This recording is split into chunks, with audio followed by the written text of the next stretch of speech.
Good morning, students. As we have already discussed various forms of business organization, आज हम cooperative organisation के बारे में पढ़ेंगे। जैसे ही आपको नाम से पता है कोऑपरेटिव का मतलब क्या है कि सब मिलकर कोई संस्था जब चलाते हैं तो उसको हम बोलते हैं कोऑपरेटिव सोसाइटीज या कोऑपरेटिव ऑर्गेनाइजेशन। तो कोऑपरेटिव ऑर्गेनाइजेशन है वो कम जो है कोऑपरेटिव सोसाइटी एक्ट 1912 इसको रेगुलेट करता है। इसे कहते हैं हम कोऑपरेटिव ऑर्गेनाइजेशन, यानी coming together for a common objective. It is a voluntary association. Voluntary का मतलब है आप जो कोऑपरेटिव सोसाइटी बनाते हैं या संस्था बनाते हैं ये अपनी मर्जी से बनाते हैं, यानी किसी जबरदस्ती से नहीं, अपनी मर्जी से। वॉलंटरी का मतलब अपनी मर्जी से।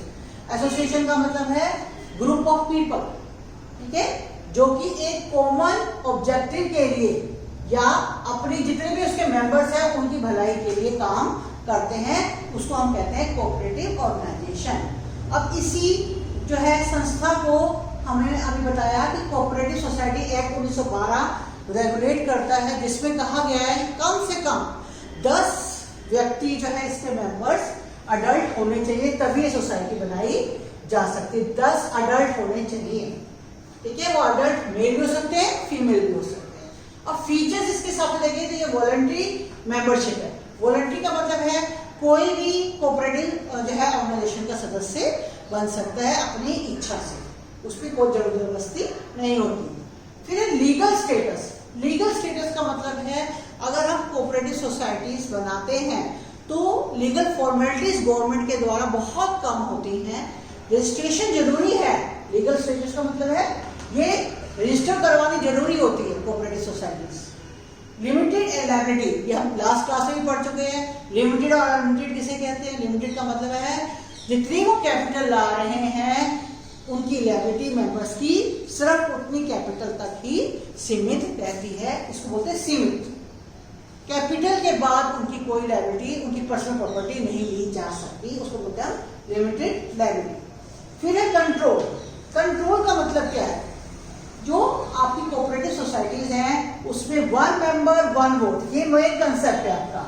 1 मेंबर 1 वोट का मतलब है कि जितने भी मेंबर होते हैं कोऑपरेटिव सोसाइटीज के उनका केवल एक ही वोट होता है, यानी सभी मेंबर्स को वोट देने का अधिकार है और वो वोट एक ही होगा, वो 2 वोट नहीं दे सकते। हर मेंबर वोट देगा और उनका एक वोट जो है दिया जाए। सेकुलरिज्म का मतलब है किसी भी कास्ट, किसी भी धर्म, किसी भी भाषा, वर्ग के व्यक्ति इसके मेंबर बन सकते हैं। फिर है फाइनेंस। फाइनेंस का मतलब पैसा कहाँ से आता है? जितने भी मेंबर्स के जो है कोऑपरेटिव सोसाइटी के सदस्य बनते हैं वही कैपिटल लाते हैं और वही पैसा जो है फर्म में जो है काम में लाया जाता है। यानी पैसा कहाँ से आता है? मेंबर्स के द्वारा।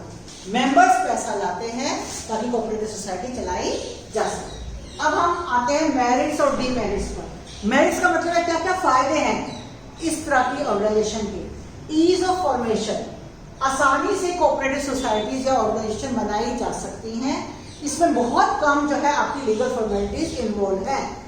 फिर डेमोक्रेटिक मैनेजमेंट। मैनेजमेंट का मतलब है अभी मैंने आपको बताया कि ये कंसेप्ट एक ही कंसेप्ट पर निर्भर करती है कि एक मेंबर का एक ही वोट होगा, यानी सब मेंबर्स को कंट्रोल या मैनेज करने का अवसर दिया जाता है। हर एक मेंबर की एक से मैनेजमेंट में होती है, यानी अगर कोई डिसीजन लेना है तो हर मेंबर से पूछा जाएगा। लिमिटेड लायबिलिटी का मतलब है उनकी पर्सनल प्रॉपर्टी जो है इसमें नहीं लागू जो है ली जाएगी, उसको बोलते हैं हम लिमिटेड लायबिलिटी। फिर elimination of middleman. Cooperative society बनती इसलिए है कि जितने भी बिचौलिए हैं, मिडलमैन को हम बोलते हैं हिंदी में बिचौलिए, जितने भी बिचौलिए हैं जिसकी वजह से आपका मार्जिन ऑफ प्रॉफिट कम हो जाता है उसको खत्म करके जो है सीधा प्रॉफिट जो है मेंबर्स को दिया जाए।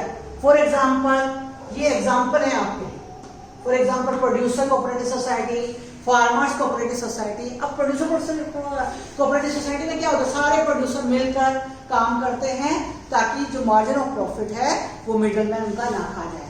ऐसे ही फार्मर्स कोऑपरेटिव सोसाइटी, सारे फार्मर्स मिलकर ये कोऑपरेटिव सोसाइटी बनाते हैं ताकि उनको उनकी फसल का अच्छा दाम मिल सके। अब नेक्स्ट है गवर्नमेंट सपोर्ट। जितनी भी कोऑपरेटिव सोसाइटीज हैं उनका गवर्नमेंट का सपोर्ट बहुत अच्छा होता है। गवर्नमेंट का सपोर्ट का मतलब है गवर्नमेंट उनको थोड़ा बढ़ावा देती है, जैसे टैक्स के फॉर्म में टैक्स कंसेशन देती है, सब्सिडीज देती है। अगर वो लोन लेना चाहते हैं बैंक से तो उनको कंसेशन रेट पर दिया जाता है। अब लिमिटेशन का मतलब है कमियां। अब इस संस्था की कुछ कमियां भी हैं। लिमिटेड रिसोर्सेज का मतलब अब कैपिटल कहाँ से आ रही है, मैंने बताया मेंबर से आ रही है। तो मेंबर्स अगर नहीं होंगे, अब मिनिमम जो है 10 है, मैक्सिमम के बारे में कुछ नहीं लिखा गया, लेकिन जो कैपिटल आ रहे हैं सिर्फ मेंबर्स ही आ रही हैं। यानी अगर हमें ज्यादा पैसे की जरूरत है तो हमें लोन लेना पड़ेगा, तो रिसोर्सेज यहाँ पर क्या होते हैं, कम होते हैं। नो सीक्रेसी का मतलब क्या होता है, इनकी जो कॉर्पोरेट सोसाइटीज है इनके अकाउंट्स पब्लिश किए जाते हैं। अगर पब्लिश होंगे तो सब कुछ पता चल जाएगा, मीटिंग में हर चीज डिस्कस होती है, तो सीक्रेसी बहुत कम होती है। इनएफिशिएंसी इन मैनेजमेंट का मतलब है, देखो मेंबर्स ही कोऑपरेटिव सोसाइटी को चलाते हैं, चाहे गुड हाउसिंग सोसाइटी हो, चाहे फार्मर सोसाइटी। अब फार्मर्स कितने पढ़े लिखे होंगे, कितने एक्सपीरियंस होंगे, तो टेक्निकल बंदा नहीं होता इनकी सोसाइटी को मैनेज करने के लिए। फिर है गवर्नमेंट कंट्रोल। गवर्नमेंट का कंट्रोल कोऑपरेटिव सोसाइटी पर ज्यादा होता है। कंपनीज एक्ट के कोऑपरेटिव सोसाइटी एक्ट 1912 के तहत जो है गवर्नमेंट जो है कोऑपरेटिव सोसाइटीज पर बहुत ज्यादा कंट्रोल रखती है। अब जो मेन इंपॉर्टेंट पॉइंट है जो पेपर में आता है क्वेश्चन, कि कितनी तरह की कोऑपरेटिव सोसाइटी जो है इंडिया में पाई जाती है, या कितनी तरह की कोऑपरेटिव सोसाइटी हो सकती है। ये क्वेश्चन बहुत बार आता है पेपर में, चाहे शॉर्ट टर्म में या आपकी बुक में भी इसको टेबलर फॉर्म में भी डिस्टिंक्शन दिया, मैं सिर्फ आपको डिस्कस कर रही हूँ। अब कंज्यूमर कोऑपरेटिव सोसाइटी क्या होती है, वो सोसाइटी जो कि कंज्यूमर्स मिलकर बनाते हैं ताकि उनका इंटरेस्ट सेफगार्ड हो सके। अब उनका इंटरेस्ट क्या है कि उनको क्वालिटी गुड्स मिले, कम से कम दाम पर अच्छी से अच्छी वस्तु मिले, तो सारे कंज्यूमर्स, फॉर एग्जांपल मान लीजिए जो है एक एरिया के कंज्यूमर से मान लीजिए जो है चांदनी चौक के कंज्यूमर मिल गए और उन्होंने मिलकर एक सोसाइटी बनाई, तो ताकि उनको एक अच्छी क्वालिटी की गुड्स कम से कम दाम पर मिल सके।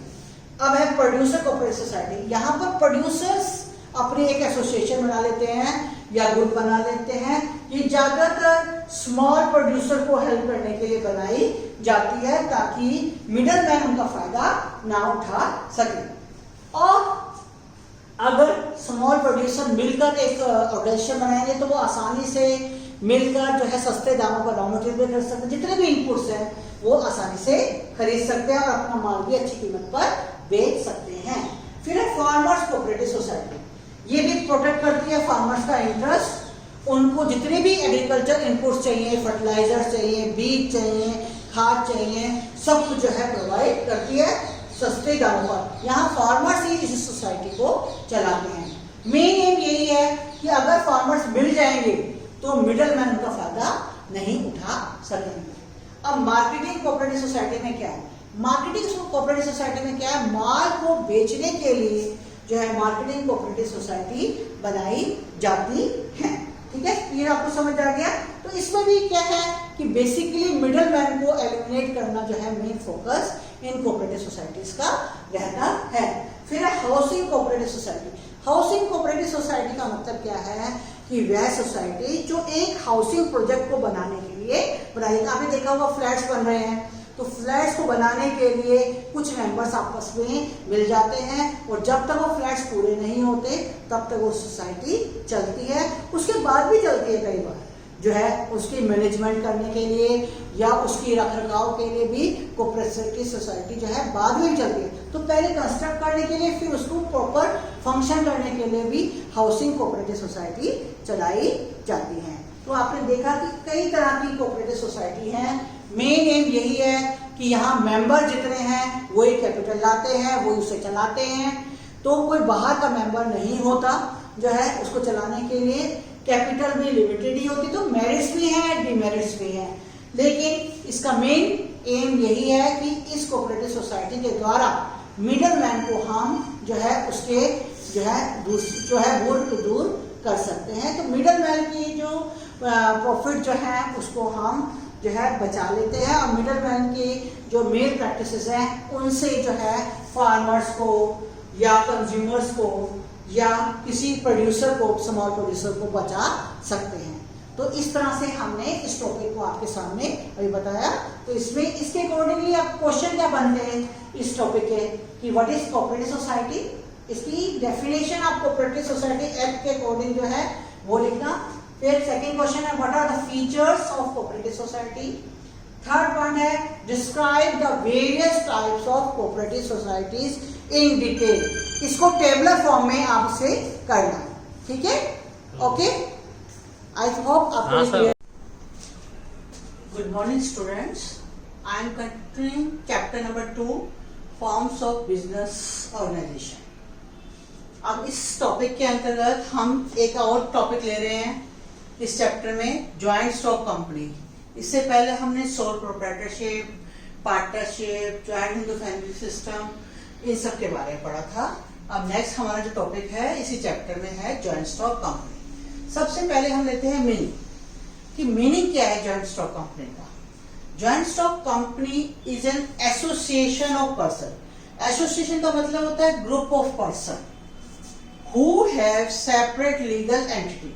सेपरेट लीगल एंटिटी का मतलब है उनका जो अस्तित्व है वो मेंबर्स से अलग होता है, यानी कंपनी अलग है और मेंबर्स अलग है, इसका मतलब है separate legal entity. Limited liability का मतलब क्या है, जो भी शेयर होल्डर है उनकी लायबिलिटी क्या है, जो कंपनी में जो है पैसा लगाते हैं या शेयर खरीदते हैं उनकी लायबिलिटी क्या है, लिमिटेड है। लिमिटेड का मतलब उनकी जितने उनके पास शेयर्स है उसी तक उनकी लायबिलिटी जो है सीमित है। परपेचुअल, परपेचुअल का मतलब होता है परपेचुअल सक्सेशन। परपेचुअल सक्सेशन का मतलब होता है अमर, हिंदी में बोलते हैं, यानी अमर या जो है कभी भी ना मरने वाला, उसको बोलते हैं परपेचुअल सक्सेशन। कि मतलब ये है कि कोई भी पार्टनर आए या कोई भी मेंबर आए या जाए लेकिन कंपनी चलती रहती है, चाहे वो रिटायर हो या जो है मेंबर छोड़ते चले जाएं, लेकिन कंपनी में कोई प्रभाव नहीं पड़ता, उसको बोलते हैं perpetual succession. Under common seal का मतलब क्या है कि कंपनी जो काम करती है एक स्टैंपिंग के द्वारा करती है। कंपनी की एक कॉमन सील है या स्टैंप है जिसके थ्रू वो काम करती है। अब मैंने इसी डेफिनेशन के हिसाब से ही ये जो है फीचर्स बताए हैं। और फीचर्स में सबसे पहला फीचर है इनकॉर्पोरेटेड एसोसिएशन। इनकॉर्पोरेटेड एसोसिएशन का मतलब है जो कंपनी है वो रजिस्टर्ड होती है अंडर कंपनीज एक्ट 2013।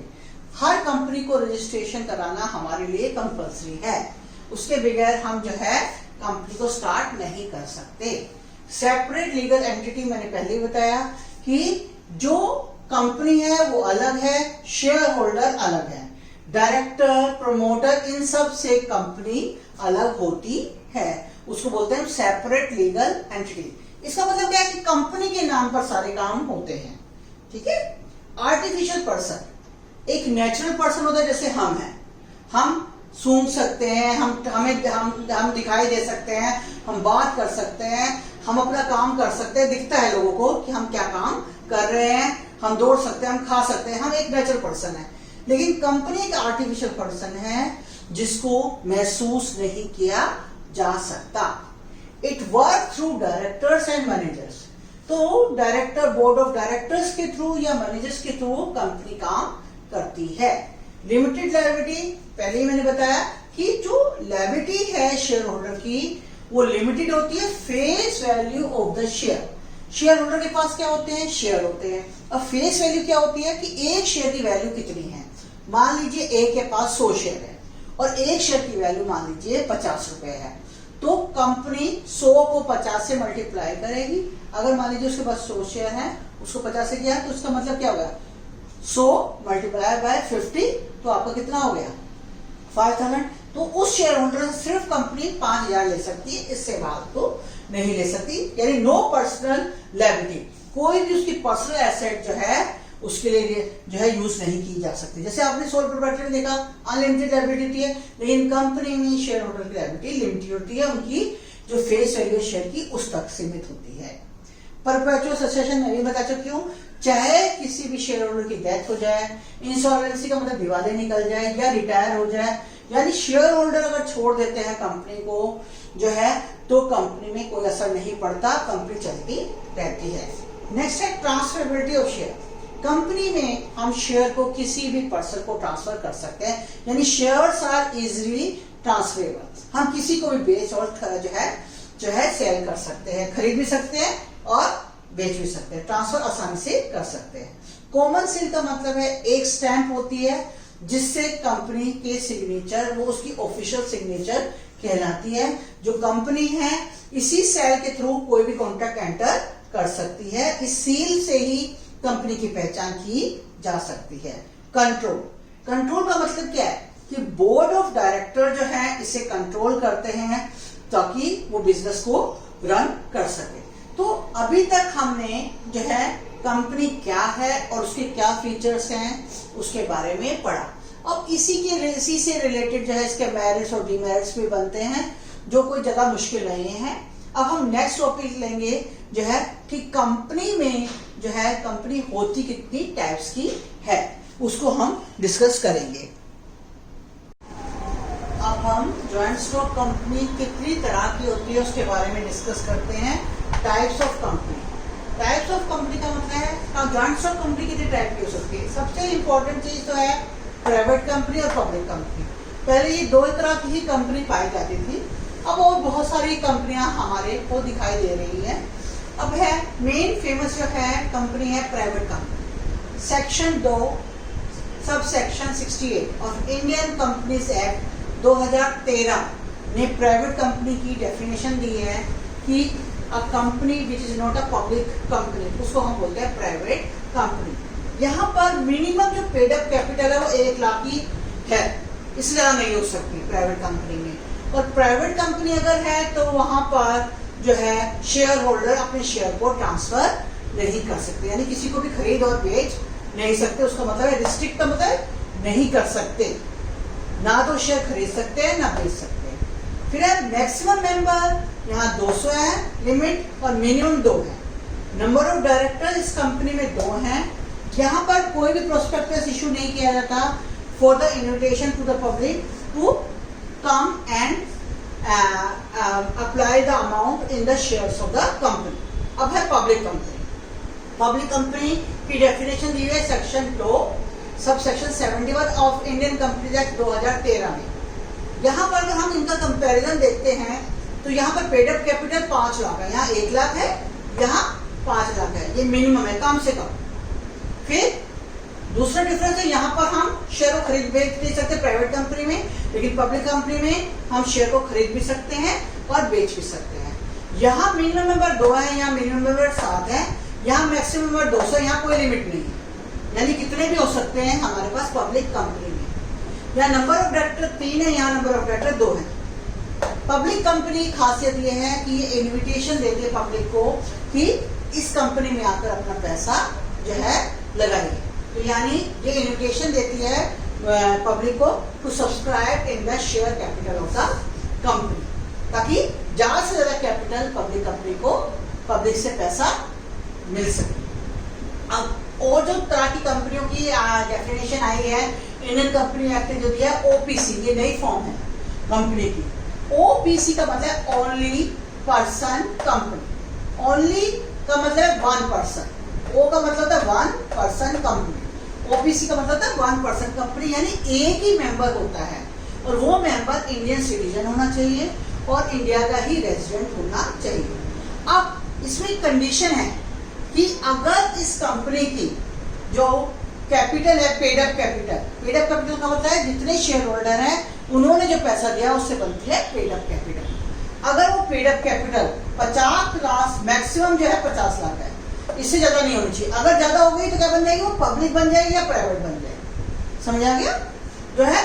तो मैक्सिमम जो पेड अप कैपिटल है वो 50 लाख ही है, या एवरेज एनुअल टर्नओवर, यानी एवरेज टर्नओवर का मतलब है एक सालाना जो है एवरेज आपकी एनुअल टर्नओवर है यानी सेल्स है वो 2 करोड़ से कम होनी चाहिए।